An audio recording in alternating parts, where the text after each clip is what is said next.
Ladies and gentlemen, welcome once again to the Packernet podcast. I am your host and resident fanalist, as always, Ryan Schlip. Check us out online, packernet.com. Find me on Twitter, pack_data. Well, we have too much to do here. I'm not entirely sure how we're going to get through it, but we're going to start by just skipping the pleasantries and getting into it. Had a lot of press conferences, the coordinators, Matt LaFleur, etc. Daniel Whalen got a contract extension, so that's good news. Matt said good player, shown a ton of growth, going to be a real weapon for us. Via Bill Huber, field flipping weapon gets contract extension through 2027. Perhaps the best punter in Green Bay Packers history. That's quite a thing to say. Daniel Whalen signed a contract extension with the team on Thursday. According to a source, it's a 2-year extension that'll keep him in Green Bay through 2027. The total value is more than $7 million, with more than $2 million guaranteed. He would have been a restricted free agent after this season. This is also important because remember, next year they have all these free agents. They've already, granted it's 2 specialists, but 2 of the guys that are on that huge list of free agents already locked up. Now we'll see what that does to the salary cap. Obviously not very much so far, but that huge list is getting pretty whittled already. He was asked how Micah is looking. Says he looks limited, but he's done a nice job. As far as explosiveness, you've obviously seen it on the tape. Has he shown you some of that in his limited capacity? Yes, absolutely. He's a freak, so it stands out when he's out there. You had 53 guys on the practice field in some capacity yesterday. Will that be the same today? That is the anticipation, yes. Carrington, talked about him as being consistently growing. He was not unprompted. He was asked about him directly. What's impressed you the most about Nate Hobbs? He says, Nate is a dog. Nate Dog. He's a great competitor. That's why we got him. Says he will potentially play on Sunday. Had Bisaccia speak to the media. First question, which I think is pretty exciting. Kicker signed a long-term deal. Snapper signed one, and now you're punter. What does that mean? The answer isn't as, honestly, that interesting as just the fact of it. Now, Rich Bisaccia gets a lot of crap, and I don't know how much credit he should get for the guys that we have brought in, but let's just say for a organization that has really, really struggled with special teams, we decided to start focusing on special teams. We hired this guy, and now we have a punter that looks to be, let's just say, one of the better ones we've had, a kicker that just doesn't freaking miss, and a long snapper that at the very least just doesn't make mistakes, which is all you want from a guy like that. What are your options at punt returner? And is Hardman an option if he's called off the practice spot, especially because Jaden is dealing with something? He just essentially says we have a lot of options. We'll see which one we use come Sunday. Not very helpful with that. He was asked about Nick Neiman. He says, I remember Nick coming out. He was at the Chargers his rookie year when I finished up with the Raiders, and he can run. He's got really good size, smart player. Plays multiple positions on really all 4 units, so we're glad we got him. Adam Stenavich comes to the podium. Hilariously, the first question is about Micah Parsons. Stenavich is our offensive coordinator. Obviously, he has thoughts and opinions, but you can just tell how anxious they are to talk about Micah Parsons as many times and to whoever they possibly can. I'm not hating on it. I understand it. I'm just saying it's kind of funny. It's the offensive coordinator. There's a lot of people on offense. Jordan Love, Matthew Golden, Josh Jacobs. An offensive line in flux with new players. A lot of interesting questions we could ask. Asked about Micah Parsons. Talking about the left tackle competition. Again, not necessarily earth-shattering, but the question was asked directly, why did you settle on Rashid and not Jordan? And the answer essentially was, look, Jordan looked great, but my job is to put out the best 5, and I think we did that. If you boil down the answer, that's essentially what it was. Acknowledges the challenge of changing centers. It's also not great that Elton has missed a decent amount of time. Those guys need to work together, but so far there haven't been a ton of issues. There's been a lot of center-quarterback exchange issues, but they've all been kind of third-stringish. I don't know that Elton has had any, maybe one. But that doesn't mean there aren't additional issues. There's communication issues and all those kinds of things that go beyond just the snapping. That's me talking, not Stenavich. What's your level of excitement for Matthew Golden? He says he's done a great job, great speed, great hands, everything about him, just a true professional. As soon as he walked in the door, excited, where he's at. And as this season progresses, to kind of see how it unfolds, which is an important point, I think, to remember. they don't fully know how to use him. They've got an idea, but as things change, as things evolve, they're going to continue to tweak things. That didn't stop me from putting money on Matthew Golden getting more yards than he was projected to. But I'm just saying. He says it's just one of those things that you don't really know until you get out there in the game and watch him play. So it's going to be fun. I'm excited because of what he's put on film. In practice, he's been excellent. Jordan says he's been raving about how quick his hands are. Senovich says, he's impressed everybody in the building with just, how he's gone about his game and his skills. Went on to say you got to be smart with Jordan and the handoffs and what hand you use and all that kind of stuff, so that'll be interesting. He did say he feels pretty comfortable with where he's at right now. He's getting better every day. We'll kind of see where he's at on Sunday. That's kind of the annoying thing, too, is it's downplayed to such a degree where it's like he's going to be perfectly fine by week 1. Well, if his left hand is still wrapped up and he can't hand off with the right thing, and we're doing this thing where we're talking about, we'll see how he's doing on Sunday. I mean, this is feeling like frickin' last year all over again. We'll see how he's doing, which means no matter what, we're putting him out there, and he's going to be not 100%, and that little bit of a percentage is going to cause him to panic, and then that panic is going to cause him to go into, like, friggin' panic mode and doing crazy stuff. Just did not want to start the season this way. But we'll see. We'll see how it goes. I'm glad it's his left hand, but it's still frickin' annoying. I don't want to have to hear, well, he's getting better every day, and we'll just see how he's feeling on Sunday. Oh, bull crap. Get out of here with this nonsense. And then we got Jeff Hafley, defensive coordinator. He was talking a little bit about how he found out. Said he knew there were conversations. They kept him in the loop on sort of a need-to-know basis. He said he found out officially what was going on when, I believe it was Matt LaFleur, told him, hey, I got somebody on the phone.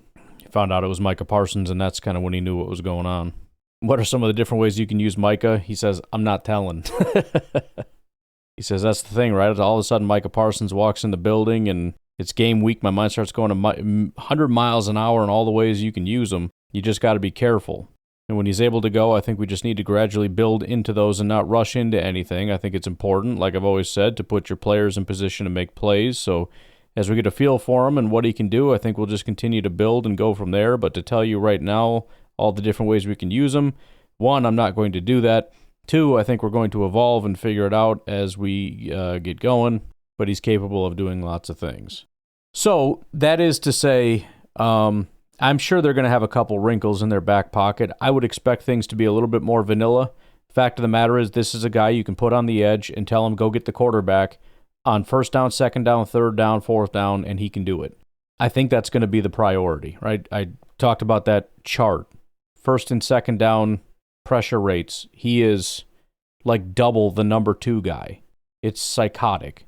So, you'd have to be pretty special to mess that up. So don't mess that up.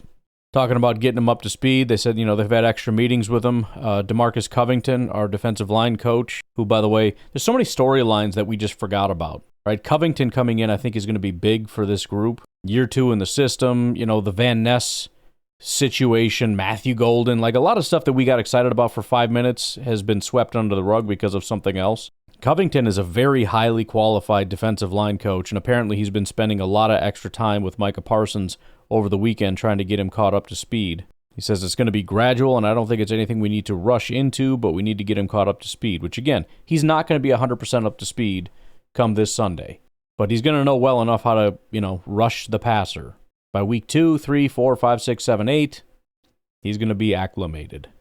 Talked about the impact to Rashawn Gary, since, Hafley has talked specifically about how Rashawn has been suffering a lot of bumps and chips and everything else. What does this do for Rashawn? He said he thinks Rashawn has been really good in camp, plays at a high level, proud of him. He says regardless of Micah entering, he's proud of him. He thinks they're all good players. But he does say that anytime you bring in a guy like Micah Parsons, there's going to be a lot more one-on-one opportunities to win. And that should excite all the guys.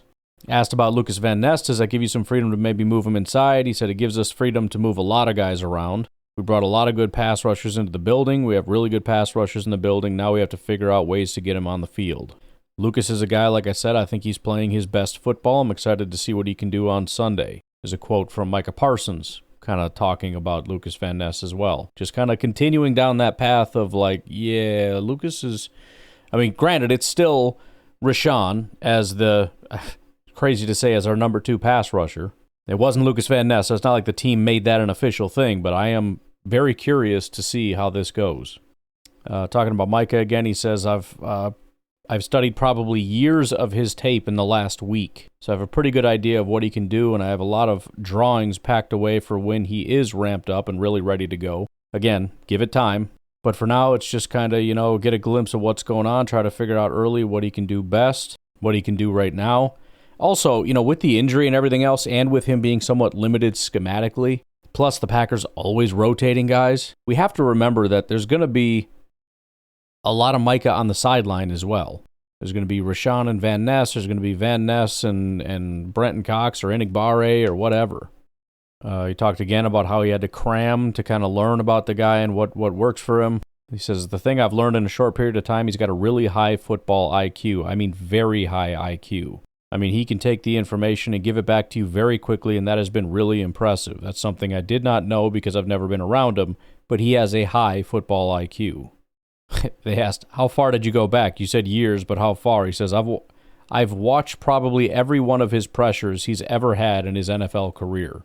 I won't go through this whole thing because there's a lot of it here, but talked up a lot about Carl Brooks and Colby Wooden, how they've changed their bodies a lot, had good camps, learning to get off blocks, all that kind of stuff. Talking up Bullard quite a bit, again reiterating that he thought he had a good year last year, also that he was hurt a lot, said he looks faster, more explosive. I think he's one of the tougher, more physical guys that we have. There's another guy that, again, I tend to be skeptical about Bullard, but really excited that we draft him. I was excited when we drafted him, and it's been a year, and the team already likes him. So, especially when you start talking about, if the defense does click, it's kind of like the 2018 Chicago Bears, right? Everybody just looks awesome. So, excited to see what he can do. Some other interviews I want to go through real quick. Again, I'm not going to play all of it just for the sake of we're really short on time, but Zach Tom was asked about some different things. One of the questions was, are you happy that you don't have to go up against Micah Parsons in Dallas this year and that he's on your team now? And he said, I think that was the best pass rusher I've ever had to go up against, so definitely glad that he's with us now. Now, you could say, yeah, well, he would have said that about anybody, whatever, but I don't think so. I think he legitimately meant that Micah Parsons was the best pass rusher he went up against. Something else I noticed, Zach Tom has got like a silky smooth voice. He sounds like somebody. There is an actor who his voice sounds a lot like, but I mean, he should be doing radio or something when his career is done. Otherwise, ringing endorsement for Aaron Banks. Hopefully that pans out. Daniel Whalen talked to the media, not super interested in that. Are you happy you got an extension? Yes. Okay.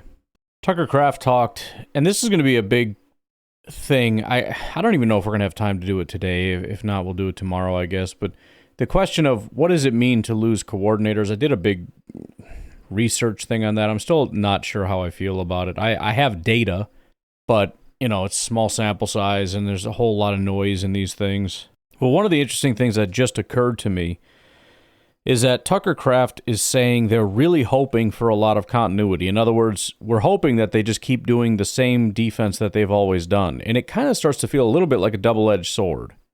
Continuity is their greatest asset if you don't want to fall off a cliff. Now, if you completely change everything, the risk of going backward goes up. And I think the reason that the guys that were hired, a lot of internal hires and whatnot, is the idea that there is a lot of continuity that will be able to just keep doing the same thing. And then it just kind of comes down to a question of, okay, but can you do that? Because remember, it's not just a simple matter of handing somebody a playbook and saying, here, now you call the plays. What plays do you call and when? There's game planning, which is massive. Not to mention situational things when it comes to game planning or play calling. 2-minute drives, red zone, right? So there's the continuity, but there's still a large question of can you do it? But then beyond that, the continuity can work against you. If you're the same team, that makes it easier for your opponents, especially early in the season. End of the season, we've got a lot on tape anyways of how you want to play. And so you say, well, I mean, they're going to have some tweaks. They're going to have this and that. I understand, but that dichotomy exists no matter what. The further you get away from the continuity, from doing exactly what you did last year, the higher the risk of you falling off is. But if you're just going to try to copy and paste everything, well, now the Packers have a leg up because they've changed and you haven't. Just a thought. And finally, best for last is Micah Parsons. First of all, right out of the gate, one of the concerns is, locker room, all this or that.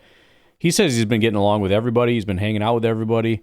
He says, right after this, I'm going to play ping pong with the tight ends. So, talked about Josh Jacobs reaching out to him, Rashawn Gary. And he says he's blessed to be around such a great locker room of guys. I hope it's not a Justin Fields kind of blunder here, but he was asked about, getting up to speed on the system. He says, honestly, the system's pretty easy. Or Justin Fields said the game was kind of slow for him. That was a bad call. But this is, again, this is not Justin Fields. This is a guy that's proved it for 4 straight years that apparently has an exceedingly high IQ. But the great thing is he said it's because he thinks that they have such great teachers, which I believe. I've talked about that before. I mean, first of all, they prioritize that. They want coaches that are great teachers. We know that Hafley is known for being a great teacher. So, again, Covington, maybe they're playing a little coy with this whole, we're gonna take it easy with him, and we don't really know, and he's gonna come out and just do all kinds of crazy stuff. And according to Micah, they're 80% there, which I think is pretty solid for being here for like a week. I'd say it's hard to say week 2 because that's a quick turnaround Thursday, but let's just say for sure by week 3 he should be up to speed. It is fun listening to him talk a little bit too. He was talking about how he learned under Zimmer, which I believe is Adam Zimmer, son of the old Vikings coach Mike Zimmer. He was an analyst/consultant on the Cowboys, but I guess he played a big role in helping him learn how to break down film, fine-tune his linebacker technique and all that kind of stuff. And he was just talking about how he's working with Hafley and they're trying to teach him stuff, and he's like, bro, I know. Zimmer taught me all this, So that's part of where the IQ comes from, is he's already had really good teachers. But the best part about that is apparently he was talking to Hafley and even giving him ideas on what they could do. In other words, look, if you want to do this, I can do X, Y, and Z. I know how to do this. If I'm guessing, he's talking about possibly dropping in as a linebacker. Like, if you want to stay here and do this, I can drop and do this and that and whatever. I'm not talking full-time, but, situationally, which, of course, is fantastic, because if he has the ability to play linebacker as well as blitz from the linebacker position, which we know he can do exceedingly well, and we get Van Ness and Rashawn on the field, I mean, it's a freaking wild situation to be able to be in. He obviously didn't elaborate, but the really exciting thing about it is he loves talking football. Like, he was just rambling and talking about stuff, and you could tell he's trying to keep himself from giving away too much, and he's got a big smile on his face. I mean, he's a football guy. He's a football nerd. He loves the game, and that's super, super important. And I said I wasn't going to play stuff, but I do want to play this one because I absolutely love this. But he's just kind of talking about how he never really looked at other defenses. He focused on, his defense in Dallas and then other teams' offenses. But he's really impressed with how the guys over here practice and how, talented they are, whatever. And then he says this.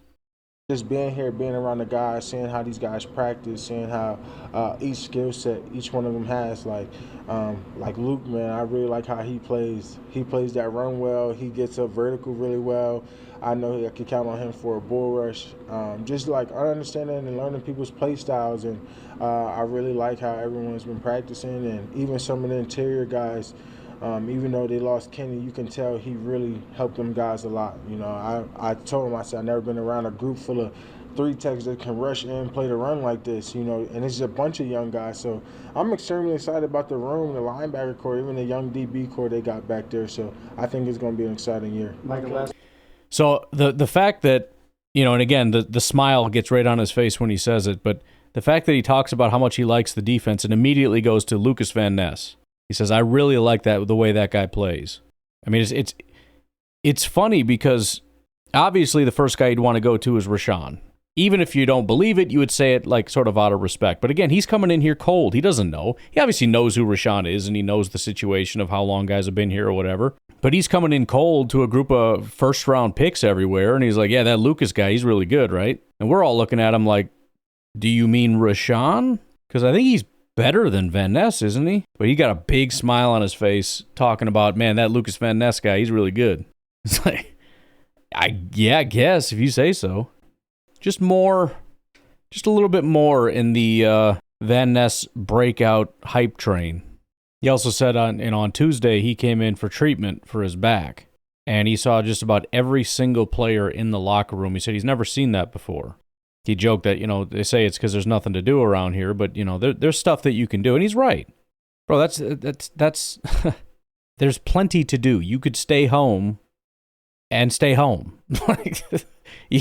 To get up, get showered, get dressed, get in your car, drive to the stadium, and go to the locker room.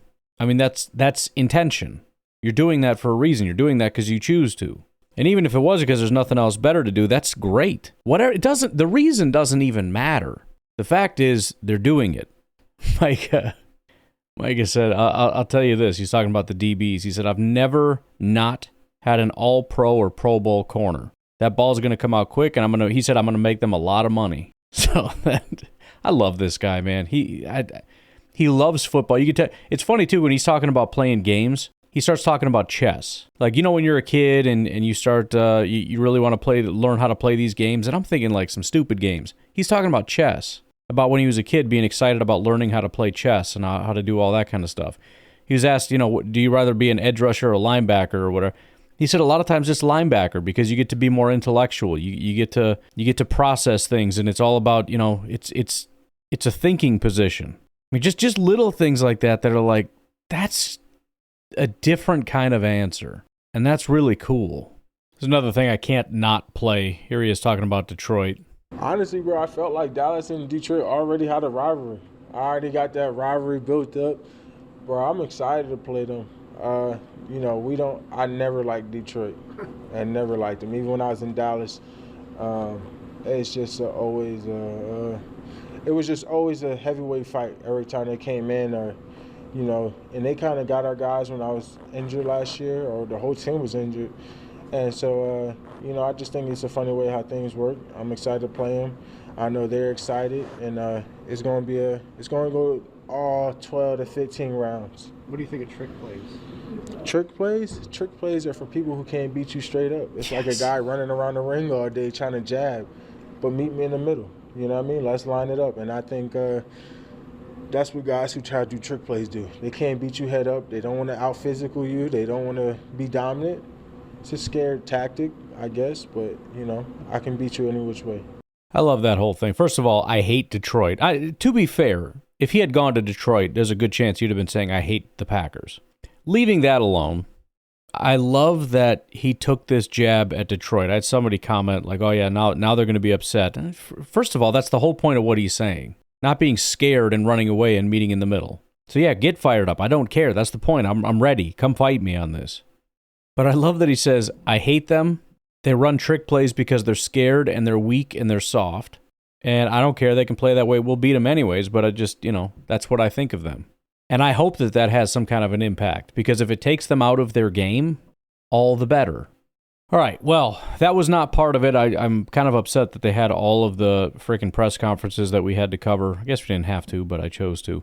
Now we need to take a break and come back and talk about what I actually wanted to talk about. We got to get ready to start covering this game here. So we'll take a break. We'll be right back.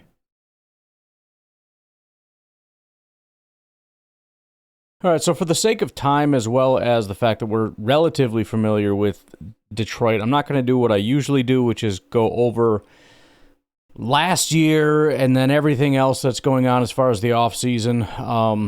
The only offseason stuff we'll talk about is, if somebody's starting or playing that is a new acquisition we can talk about.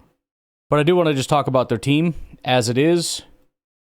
Obviously, the quarterback remains Jared Goff. No real change there. Bottom line is, regardless of the thoughts about Jared Goff, how high or low they may be, he's a perfect quarterback for what the system is, or at least what it was. We'll see if there are any changes.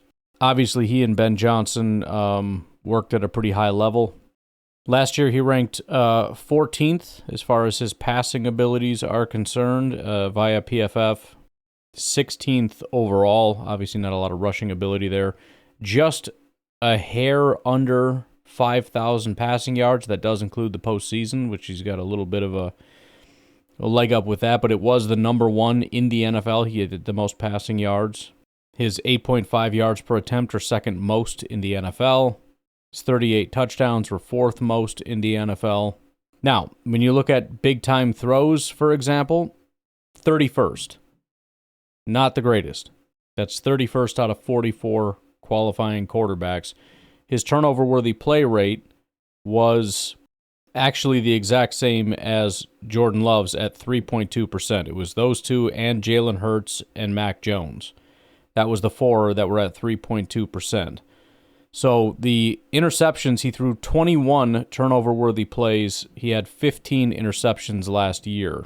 So not a huge big-time throw guy, not necessarily the most cautious with the ball, I guess, but extremely efficient, just putting the ball where it needs to go to the right guy at the right time. But, 15 interceptions is roughly one a game, so you hope that you can get one off of him in this game. Looking at the 2025 wide receivers, obviously Amon-Ra St. Brown is top dog here. He had a 90 receiving grade last year. He ranked 5th among wide receivers. Absolute monster. Jameson Williams is that number 2 guy. Massive speed threat. He is their Christian Watson. After that, I believe, is going to be wide receiver Khalif Raymond. They did add Isaac Tesla. He's had some injury stuff, but I think he'll be able to play. They've been really excited about him. He was a 3rd-round pick, but has gotten a ton of hype, so we'll see if he's able to make an impact. The run game is a two-headed beast. You've got the bigger guy in David Montgomery. Last year, he had an 80 rushing grade, a 91 receiving grade, 86 overall. And then you've got Jahmyr Gibbs, who is more of the slasher, the speed guy, whatever. 75 receiving grade, 91 rushing grade, 90.1 grade overall. Again, pretty talented two-headed monster, and really that may be the focal point of this game, because with Micah Parsons on the field, they're not going to want to risk that. You want to neutralize their biggest asset, and so you neutralize Micah Parsons by, number one, as soon as he comes off the field, you run hurry-up offense, you don't let him ever come back on the field.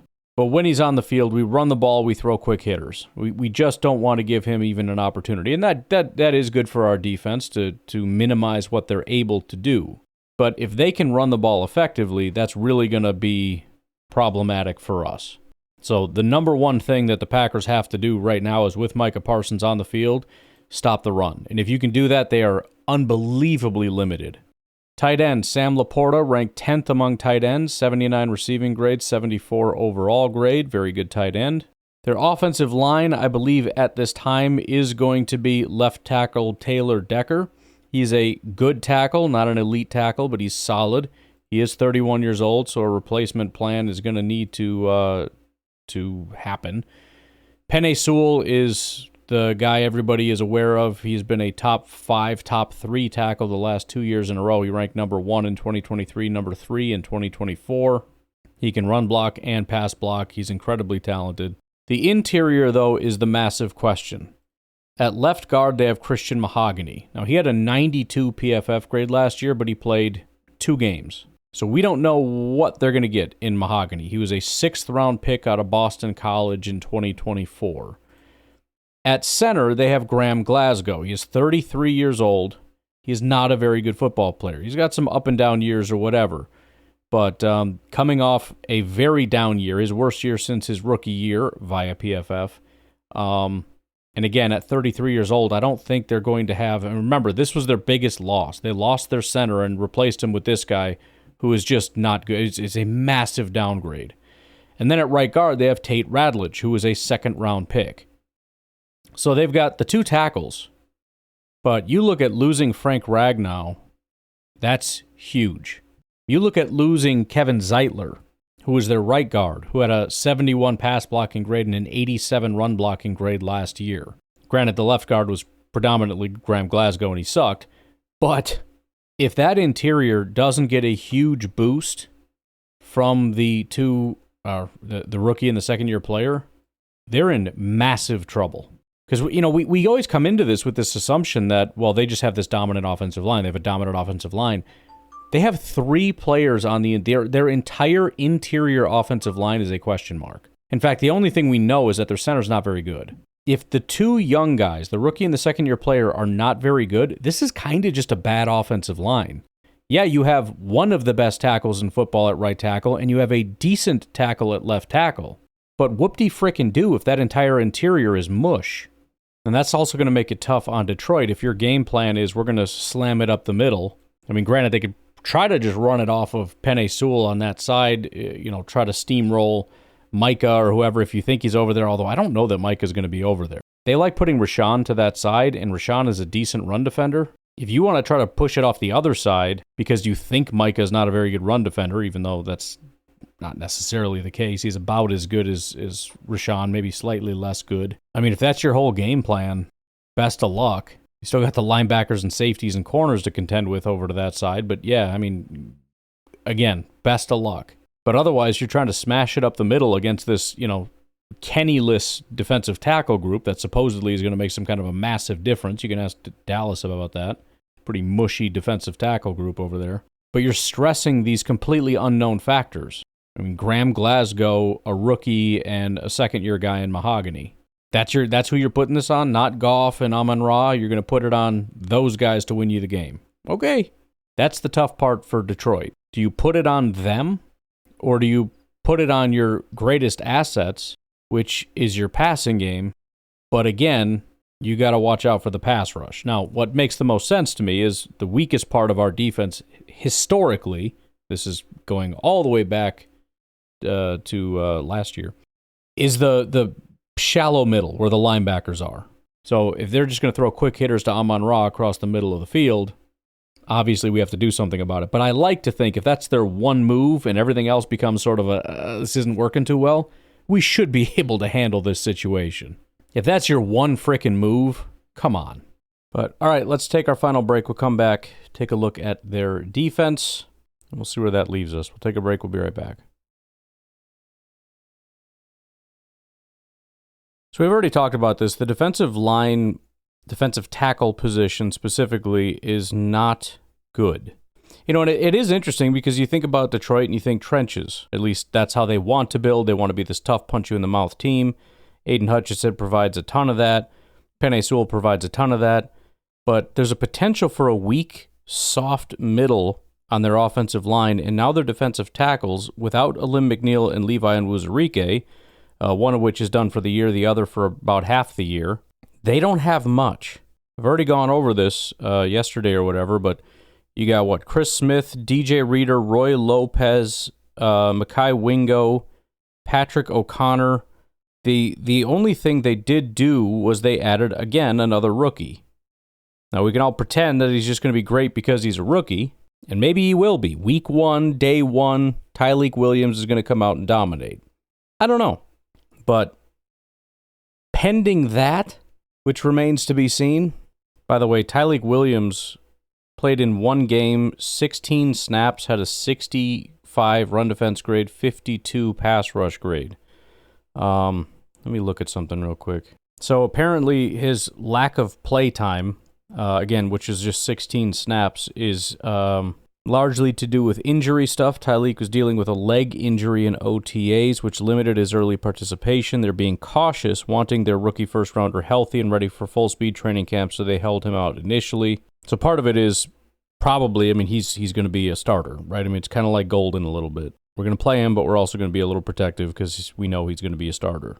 So it's hard to say because he hasn't played a ton, but as of right now, he is, I would expect the first series for the Green Bay Packers, first down and 10, Tyleik Williams will be on the field. But it's still a very, very rough situation. Then when you go to edge, it gets better, but only in regards to Aiden Hutchinson. Now, that's obviously saying quite a bit in and of itself. But, there's concern even the way I'm talking about Micah Parsons in that, he's not going to be out there every snap, and you're going to have to rely on other guys to do things. And they have, Andre Carter, who had a 48 PFF grade. Josh Paschal, who ranked 105th out of 119 with a 53 grade, 48 pass rush. Marcus Davenport, who was hurt last year but had a 53 grade for the little bit of time that he did play. Al-Qadin Muhammad ranked 73rd, 60 grade, 59.8 pass rush. Trevor Nowaski ranked 112th out of 119, 51 grade, 55 pass rush. And Tyrus Wheat, 46 grade, 59 pass rush. Otherwise, all they have is Keith Cooper, who I believe is a rookie undrafted free agent. So, I mean, I think Paschal is injured. Not that it matters, but the point is, you look at their entire defensive line, and it's Aiden Hutchinson, and that's it. And our offensive line needs to be able to win with that. There are ways to mitigate the risk of Aiden Hutchinson. The risk then becomes everybody else. But if everybody else is nothing, you need to be able to win this. You got two guys on Hutchinson, you chip Hutchinson, you do whatever, you run away from Hutchinson, you do everything you can to stay away from Aiden Hutchinson and keep him away from you. But that means you got to be able to beat the other guys. And you should be able to beat the other guys. At linebacker, they got, for starters, Jack Campbell and Alex Anzalone. Pretty good group. Jack Campbell ranked 10th last year, Anzalone 35th, which is not terrible for a second linebacker. They both grade out fairly well in coverage, with Jack Campbell being even better in run defense. 72 and 74 in coverage. Jack Campbell 83 in run defense. Corner, they've got Terrion Arnold, DJ Reed, who they just brought in, and Amik Robertson. Reed is the shining star of the group, but he is just okay. He ranked 30th last year with a 71 grade, 70 coverage grade. Again, I wanted him because he was the only guy that was worth anything as far as free agents went, but it wasn't because he was the Micah Parsons of corners. But at least they have sort of that number one guy. The biggest question here is going to be Terrion Arnold. He was one of the worst corners in football last year. He was their first-round pick, ranked 109th out of 116 corners, 50.8 grade, 50.2 coverage grade. They need him to take a massive jump. And if he does, then they have two corners. If he doesn't, then they got DJ Reed, who's okay, and Terrion Arnold, who is a massive problem. And for everybody who's a Packer fan go, oh, we don't have very good corners. Nobody on this team is anywhere near as bad as Terrion Arnold. Avonte Maddox ranked 71st out of 116, 62 grade, 63 coverage. That's probably more in the ballpark of the guys that we have. Just right at about average. Terrion Arnold, between the Packers and Lions, the only guy that's dog crap would be Terrion Arnold, their first-round pick. Now, that depends, again, on did he take a step or not. The other guy to keep in mind here who is listed as a safety, but sometimes will play corner, is Brian Branch. Brian Branch, phenomenal player, 84 overall, 91 run defense, 88 pass rush, 78 coverage grade. He is a safety/corner type of guy. We'll see how they decide to deploy him, depending on how their corners work out. Can they keep him back or bring him up or whatever? But he's paired up with Kirby Joseph, pretty controversial individual. He ranked as the number one safety in football last year, 92 coverage grade, 84 run defense grade. Two issues. Number one, everybody hates him because he's a very dirty player. Number two, that grade came out of absolutely nowhere. He was a bad player every year in the NFL except last year. A lot of guys have random breakout years. Almost every single time when you're bad, elite, you at least go back down to good. Not to mention, pretty much nobody ever repeats as the number one safety, pretty much the number one any position, but safety just doesn't happen. So he's going to come down. It's just a question to what. But either way, there's a good chance that Brian Branch and Kirby Joseph are a really solid safety duo. They've got DJ Reed to at least get a decent enough number one. You've got Maddox. Actually, that's not true. It's Amik Robertson, not Maddox. Same situation, 63 and 61 if I said Maddox before. Graded out very similarly. But you got Maddox in the slot, who is decent enough. Again, that's basically like Keyshawn in the slot. And Terrion Arnold is your wild card. And if Arnold does take a step forward, I mean, it's just a dominant DB group. If he doesn't, then it's he sucks, Robertson's okay, Kirby's going to decline, Branch is probably going to stay very good. We'll see. It's manageable. But Terrion Arnold is going to be a big wild card here in terms of determining how good this situation actually is.